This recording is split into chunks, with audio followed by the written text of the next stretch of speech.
বিশ্বকাপ মানেই ব্রাজিল। 5 বারের বিশ্ব চ্যাম্পিয়ন, অসংখ্য কিংবদন্তির জন্মদাতা আর কোটি কোটি সমর্থকের আশা ভরসার নাম ব্রাজিল। কিন্তু প্রশ্ন হলো, এবার কি সত্যি ষষ্ঠ বিশ্বকাপ গড়ে তুলতে পারবে ছেলে শাওরা? অনেক ফুটবল বিশ্লেষকের মতে ব্রাজিলের সামনে রয়েছে বেশ কিছু বড় চ্যালেঞ্জ, যা তাদের এবারের বিশ্বকাপ স্বপ্নকে আরো কঠিন করে তুলতে পারে। প্রথমত, ব্রাজিলের সবচেয়ে বড় সমস্যা হলো তাদের মাঝমাঠের ভারসাম্য।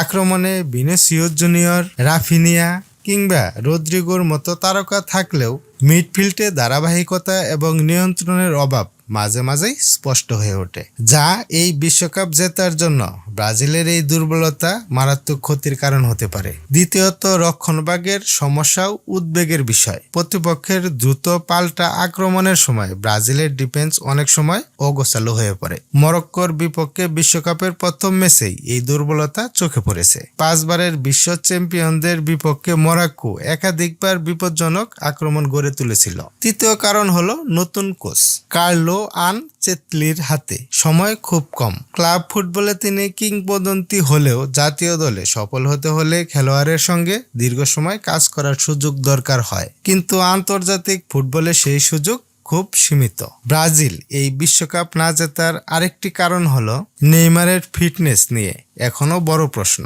এক সময় পুরো দলটাই ছিল নেইমারকে কেন্দ্র করে, কিন্তু চোটের কারণে তিনি পুরোপুরি ফিট নন। ফলে কঠিন মুহূর্তে দলের নেতৃত্ব কে দিবেন সেটা এখনো পরিষ্কার নয়। আরেকটি গুরুত্বপূর্ণ বিষয় হলো মানসিক চাপ। 2002 সালের পর থেকে ব্রাজিল প্রতিবারই বিশ্বকাপ জয়ের স্বপ্ন নিয়ে মাঠে নেমেছে, কিন্তু বারবার হতাশ হয়েছে। 2014 সালের 7-1 দুঃস্বপ্ন, 2018 সালে বেলজিয়ামের কাছে হার, 2022 সালে ক্রোয়েশিয়ার বিপক্ষে বিদায়।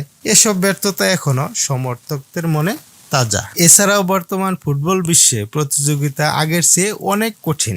আর্জেন্টিনা, ফ্রান্স, স্পেন, ইংল্যান্ড এবং জার্মানির মতো দলগুলো এই বিশ্বকাপের বড় দাবিদার। ফলে সামান্য ভুলেও নকআউট পর্বে বিদায়ের কারণ হতে পারে ব্রাজিলের জন্য এই বিশ্বকাপের আবহাওয়াও বড় ভূমিকা রাখতে পারে। প্রচণ্ড গরম এবং আর্দ্রতা খেলোয়াড়দের শারীরিক সক্ষমতার উপর প্রভাব ফেলতে পারে, যা দীর্ঘ টুর্নামেন্টে বড় চ্যালেঞ্জ হয়ে দাঁড়াতে পারে। অবশেষে ব্রাজিলের সাম্প্রতিক পারফরম্যান্সও প্রশ্ন তুলেছে। মরক্কোর বিপক্ষে ড্রয়ের পর কোচ কার্লো আনচেলত্তি নিজেও স্বীকার করেছেন দলকে আরো উন্নতি করতে হবে এবং অনেক সমস্যার সমাধান এখনো বাকি। তবে একটা কথা মনে রাখতে হবে, ব্রাজিল বিশ্বকাপ জিততে পারবে না এমন কথা নিশ্চিতভাবে বলা যায় না, কারণ ইতিহাস, প্রতিভা এবং অভিজ্ঞতা সবকিছুই এখনো তাদের পক্ষে কথা বলে। কিন্তু যদি এই দুর্বলতাগুলো কাটিয়ে উঠতে না পারে, তাহলে ষষ্ঠ বিশ্বকাপের স্বপ্ন হয়তো আরো 4 বছর পিছিয়ে যেতে পারে